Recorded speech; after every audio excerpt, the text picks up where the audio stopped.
আপনি ওটি রেডি রাখবেন। একটা কথা মাথায় রাখবেন, রিপোর্ট যেন একদম স্মুথিং হয়, কেউ যেন একটা সন্দেহ করতে না পারে। একটা কথা কি জানো ডাক্তার, মানুষ যখন ভেঙে পড়ে না, তার ভয়, তার কান্না আমার কাছে সোনার খনি হয়ে ওঠে। তাদের অসহায়ত্বই হয়ে ওঠে আমার পুঁজি, আর কিডনি হয়ে ওঠে আমার কাছে শেয়ার মার্কেট। এখানে শরীর বিক্রি হয় না ডাক্তার, মানুষের বেঁচে থাকার অধিকার বিক্রি হয়।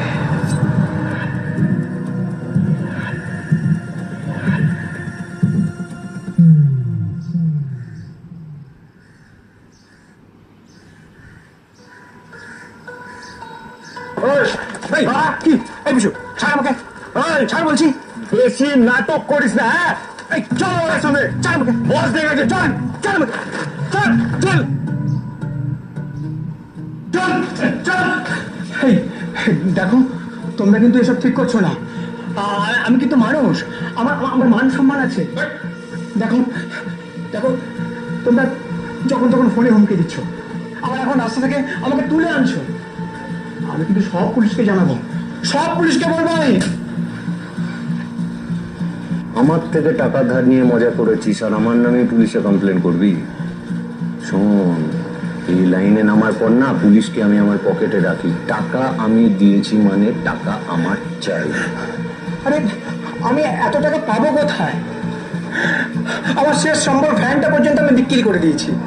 আমার মা অসুস্থ, তার জন্য ওষুধ কিনতে পারি না। আমি আমার স্ত্রী খুব দুশ্চিন্তায় থাকি। আর তাছাড়া 60,000 টাকার সুদ, হ্যাঁ এত টাকা হলে আমি সত্যি নিতাম না। আয় বস, আরে বস।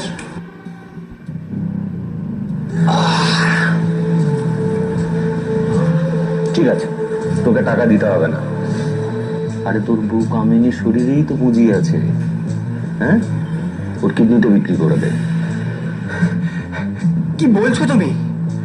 এই সামান্য কটা টাকার জন্য আমার স্ত্রীর কিডনি আমি বেচে দেবো? এই, তোমরা কি মানুষ নাকি? হ্যাঁ রে, আচ্ছা আমরা মানুষ, কিন্তু তোর মতন নয়। আমরা ব্যবসায়ী, টাকা দিয়েছি মানে টাকা নেব। কামিনীর কিডনিটা বিক্রি করে দেব। শোন, ওপেন অফার আছে, 5.5 লাখ টাকা দাম পাবি। 2 লাখ টাকা আমার ধার শোধ করে দিবি, বাকি টাকা তোর। হ্যাঁ, এই নিয়ে যা।